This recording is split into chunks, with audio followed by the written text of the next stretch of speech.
हाथ में तीर तरकस कमान लेकर के रामचंद्र बन करके श्री रामानुज भगवान स्वरूप बनाकर, रामचंद्र स्वरूप बनाकर हमारे प्रभु श्री दशरथ नंदन बनकर, कौशल्यानंदन बन करके राम जी बन करके बैठ गए। मुस्कुराते हुए हनुमान जी को देख करके बोले आओ आओ आओ पवन कुमार अंजना नंदन, आओ आओ आओ आओ हनुमान, आओ आओ आओ पधारो पधारो। हनुमान जी ने भी नीचे से ऊपर तक देखा, नख सिक तक देखा और भगवान कृष्णचंद्र को ही रामचंद्र देखा। जग में सुंदर हैं दो नाम, चाहे कृष्ण कहो या राम, रामस्य हृदयम, राम जी का हृदय वही कृष्ण का हृदय है, कृष्ण का जो हृदय है वही राम का हृदय है। दिखने में दो भेद हैं पर दोनों एक हैं, कृष्ण ही राम है और राम ही कृष्ण है। उस स्वरूप को देखकर मुक्त हो गए श्री अंजनानंदन हनुमान जी महाराज।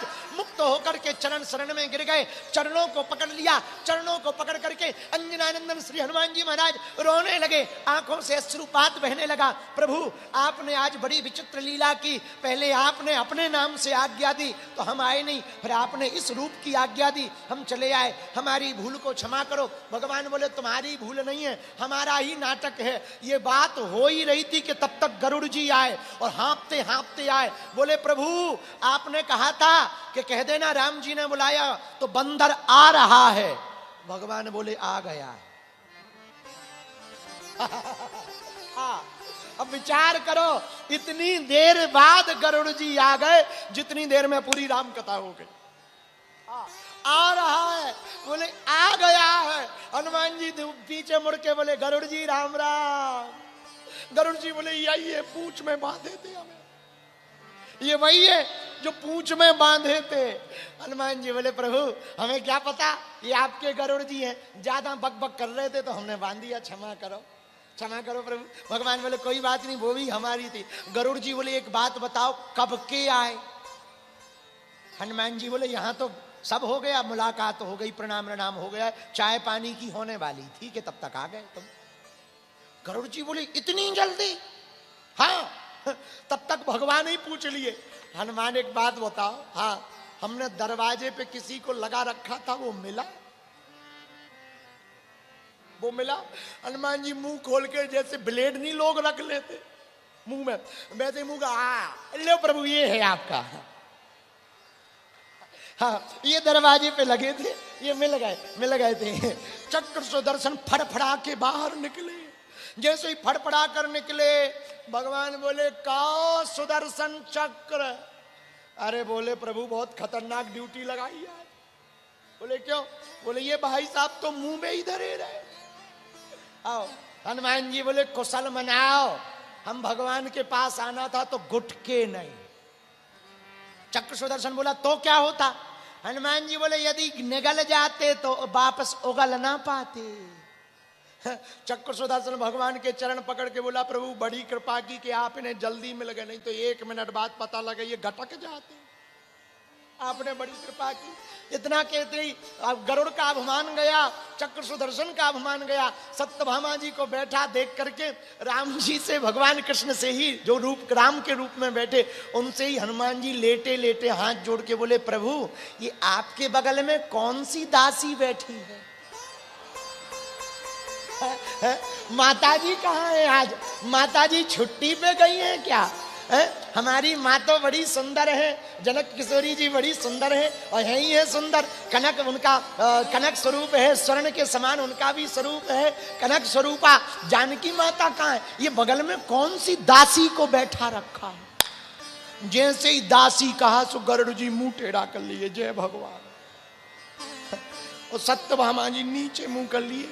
तो सत्यभामा जी धीरे से पूछी क्या जानकी माता हमसे ज्यादा इतनी सुंदर थी? राम जी ही कृष्ण कन्हैया बने थे। ठाकुर जी बोले देवी अब विचार करो वो कितनी सुंदर थी। सत्यभामा समझ गई, बोले प्रभु ये सब आपका नाटक है, हम समझ गए। हम तीनों के साथ एक साथ घटना हुई है। गरुड़ के साथ हुई। गरुड़ जी अपनी पूंछ का घाव बताने लगे। बोले प्रभु देखो ये गर्दन में पूंछ बांधे थे, ये देखो निशान पड़ा है। हनुमान जी बोले प्रभु ये कुशल मनाए, इन्होंने आपकी शपथ दे दी तो छोड़ दिया, नहीं तो ये बताने लायक ना बचते यार। और हनुमान जी ने तीनों लोगों के गर्भ यानी गुमान को खाया। हैदराबाद भाग्यनगर के पागलों, हनुमान जी अभिमान नाशक हैं, अहम नाशक हैं। एक बात हम निवेदन करना चाह रहे स्पेशल, अहम की अकड़ ज्यादा चल नहीं सकती, मौत की घड़ी कभी टल नहीं सकती। लूट कर दौलत भले ही जमा कर लो, पर पाप की कमाई कभी फल नहीं सकती। इसलिए इस कथा को सुनकर एक बात तुम पक्की मानना, लंका जलाने की कथा का आशय है कि तुम अहंकार में रहोगे तो तुम्हारा घर हनुमान जी जलाएंगे, और तुम भगवान के प्यार में विभीषण की तरह रहोगे तो वो तुम्हारा संसार बसाएंगे। जलाएंगे नहीं, बसाएंगे। क्या करेंगे? पूरी लंका जलाई हनुमान जी ने। बोलो हाँ या ना? सुंदरकांड तो पढ़ा होगा आपने। सुंदरकांड में लिखा, उलटे पलटे लंका सब जारी। हनुमान जी ने उल्टा पलटा करके लंका को जलाया, लेकिन एक घर नहीं जलाया। कौन सा? एक विभीषण कर ग्रह नाई। विभीषण के घर को हनुमान जी ने नहीं जलाया। मेरे पागलों, विभीषण राम भक्त है, सज्जन है। क्या है? सज्जन। राम राम तई सुमरन कीन्हा, हृदय हरस कपि सज्जन चीन्हा। सज्जन है। और मेरे प्रियजनों, हनुमान जी सज्जन के घर को जलाते नहीं हैं, बचाते हैं, और दुर्जन के घर को जलाते हैं। बात सीधी सी है। आप यदि दुर्जन होंगे तो तुम्हारा घर हनुमान जी जलाएंगे, यदि सज्जन होंगे तो तुम्हारा घर हनुमान जी बसाएंगे।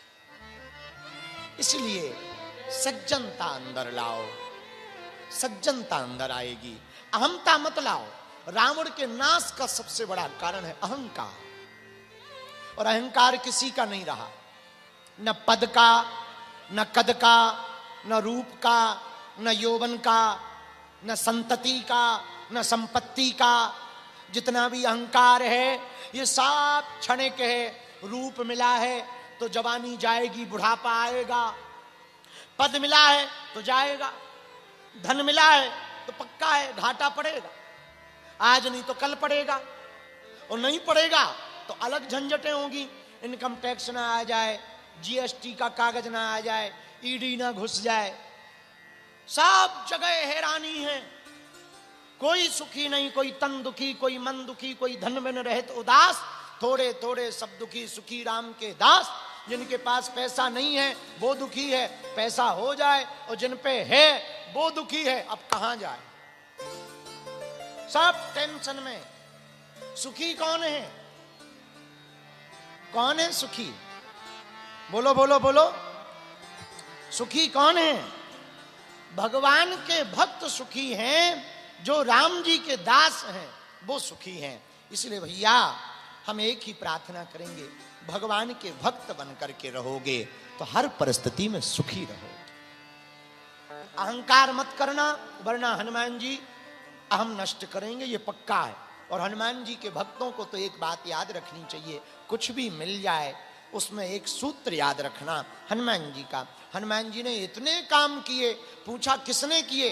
हनुमान जी कहते सब राम जी की कृपा ने किए। किसने किए? बोलो बोलो बोलो। राम जी की कृपा ने किए। राम जी की कृपा रहे। और सुनो, राम जी की कृपा रहेगी तो तुम अकेले भी रहोगे तब भी तुम्हारी ही विजय होगी, जीत आपकी होगी। हम अक्सर एक उदाहरण देते हैं पांडवों का और कौरवों का।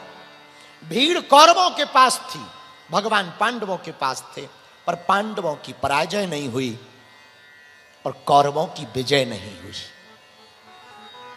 पांडवों के जीतने का कारण भगवान है, भगवान के कारण जीत। अकेले रहो पर भगवान के रहो, कोई बाल बांका ना कर पाएगा।